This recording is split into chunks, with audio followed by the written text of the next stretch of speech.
Are you gluten free?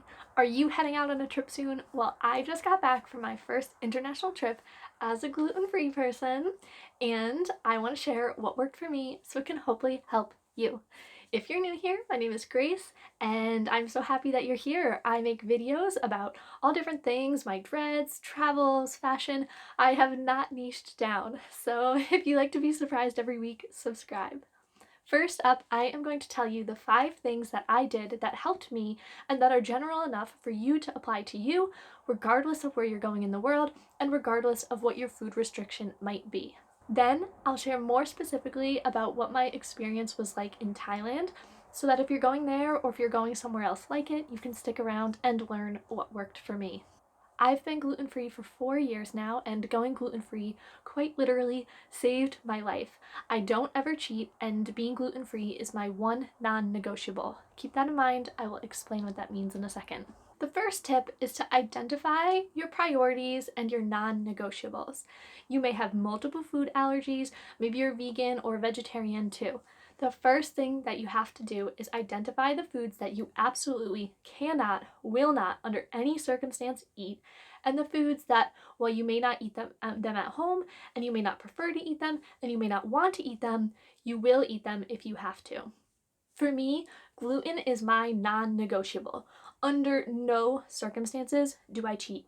But I have also been dairy free for a while too, and I'm mildly allergic to shellfish, things like shrimp, lobster, and oysters. And I also don't eat a lot of meat at home, and I try to really avoid soy and corn and hydrogenated oils. Your food list is going to be totally unique to you, your preferences, and the way that you rank the things that you're trying to avoid. I just really suggest taking the time to have a sense of what that hierarchy is. All over the world, food is usually a way of connecting and bonding with other people, and it's often offered freely and welcome. So have an idea of what you'll be comfortable making an exception for, even if it's something that you would prefer not to eat or usually avoid at home, and have a strong idea of what you'll need to say no to, even at the risk of offending somebody. My next tip helps with this. Learn about the foods that are common in the place or the country or the region where you're going, and if those foods contain your restricted foods. Spend some time Googling common foods, common dishes, and common ingredient lists for popular dishes in the country that you're going to. Are there dishes that can have easy substitutions, or are there particular dishes that are really hard to modify because of how they're prepared? Knowing this will help you when it comes to ordering, and it will help you figure out where to spend your time when discussing with a server. Also, figure out what foods are safe for you to eat, what foods are 99% sure to be okay for you. Food is exciting, and food is an important part of travel, and this keeps you excited. What's something that you can look forward to having in the country where you're going? I know for me and other people who have food allergies, the planning and figuring out if a food is safe can often start to feel like a real chore, and it's not supposed to be such a bummer. So have a couple foods or a couple meals that you're really excited to try in your back pocket, and maybe look up a couple of restaurants that are guaranteed to be safe where you're going. Be excited. My next tip is consider going to your destination with a translated card and Google Translate to help you when ordering. I searched around on Reddit and I found a card to help me explain to locals that I am gluten free. I've linked to the one that I used as a jumping off point in the description below. This was just a card that said in Thai what I could eat and what I couldn't eat.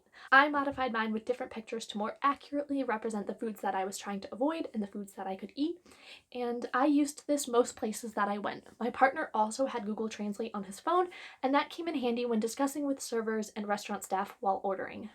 A lot of people don't know what gluten is, or they might not know that it's in common foods like soy sauce and dressings and seasonings, so Google Translate really helped fill in the gaps.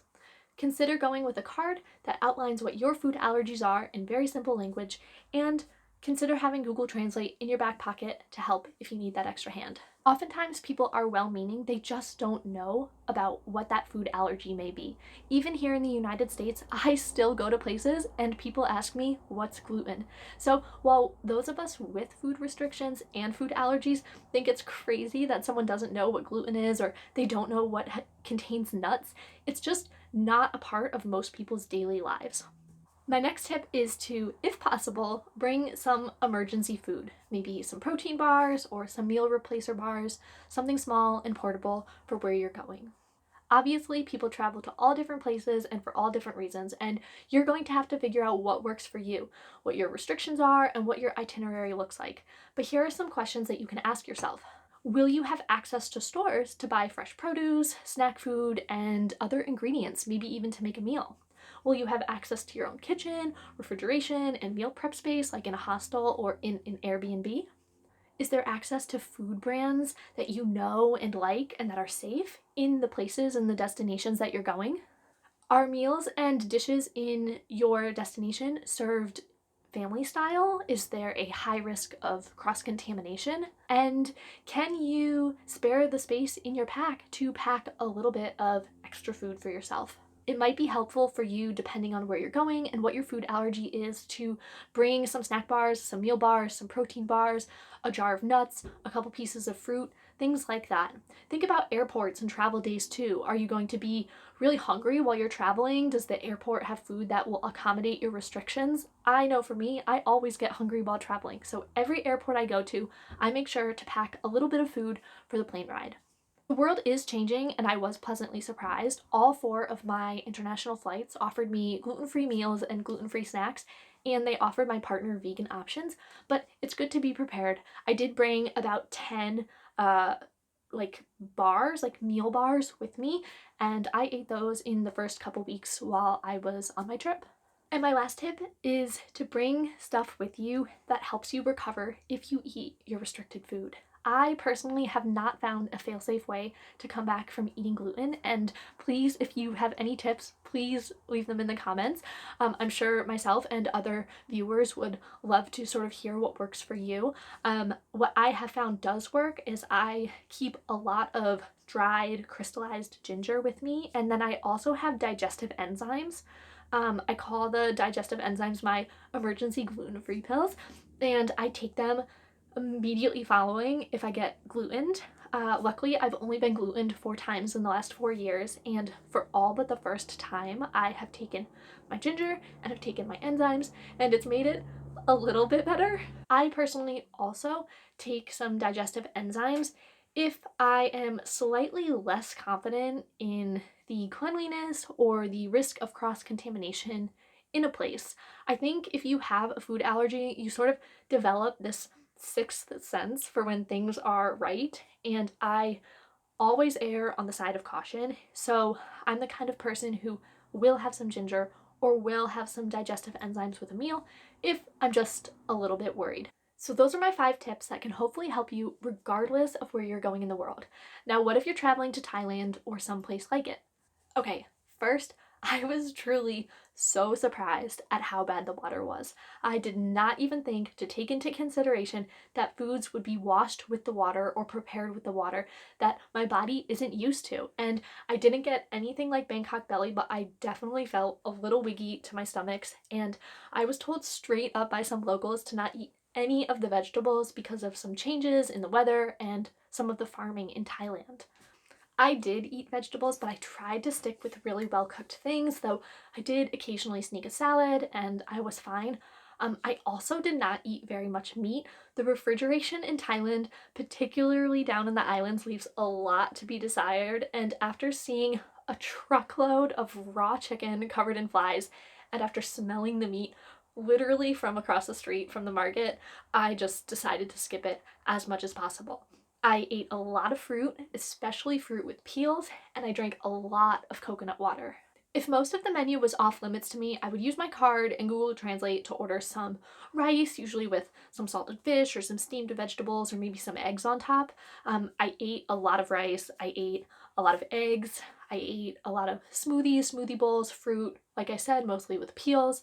Luckily, breakfast food is served pretty much all day in Thailand, so that really helped me out too. And I was able to have some curries without soy sauce, and I ate a lot of mango sticky rice. Mango sticky rice was my 90% safe food that I was really looking forward to eating. I also took a couple risks, obviously not with gluten, but I did eat a couple salads, and I did find a sushi place that had amazing reviews, and I had excellent sushi. And I was really lucky, and I also found some really great gluten-free and vegan places, which I will be sharing in future videos.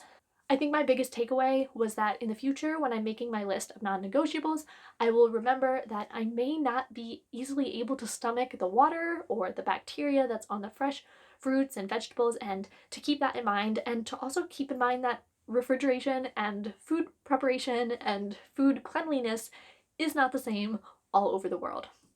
It was also a mixed bag on whether people were willing to accommodate me. I had a lot of people say no when I presented them with my card after just a quick glance. Either they couldn't read it or they weren't willing to help. But I also had some people go truly above and beyond, especially in more rural places where it wasn't so common to have specific gluten-free or vegan items on the menu. That being said, I was pleasantly surprised with how many places did offer specific gluten-free or vegan menus or had gluten-free alternatives available. Many of the places I'll share in my upcoming videos had designated gluten-free menus, and they had waitstaff that was very knowledgeable about what was gluten-free and what was vegan. And places like this were definitely way more expensive to eat, but they did give me that peace of mind. When it came to street food, I did not find very much at most markets that wasn't fried, cooked in the same pan, or free from sauces. And I was also really surprised, just in general, about how much was fried and how much was cooked in soy sauce. I also do think I got glutened once, and I'm counting that as one of the 4 times in the last 4 years that I have been glutened, though I'm not sure what got me because my partner also got extremely ill from the meal and he is not gluten-free, but I had my classic poisoning signs of just instant severe depression and really black thoughts and immediate anxiety and crippling negative self-talk and just very bad lethargy and body aches and just pain all through my body. And I took my enzymes and I drank a ton of water. I rested and I fasted for the next couple of days, and I took my enzymes with me at every meal for the next couple meals. I hope that this helps you, and if you have any specific questions or you want to know a little bit more about something, please come say hi in the comments. I am an open book. I am happy to share anything about my experience, and stay on the lookout for some more videos coming soon with specific restaurants around Thailand that I tried out. One of the reasons I am making this video is because in my research for Thailand, I found really mixed reviews on what it was going to be like being gluten-free. Some people said it was the easiest thing ever, and other people said it was so hard, and honestly, it was way more difficult than I thought it would be. Anyway, thank you so much for being here. Until next time, ciao.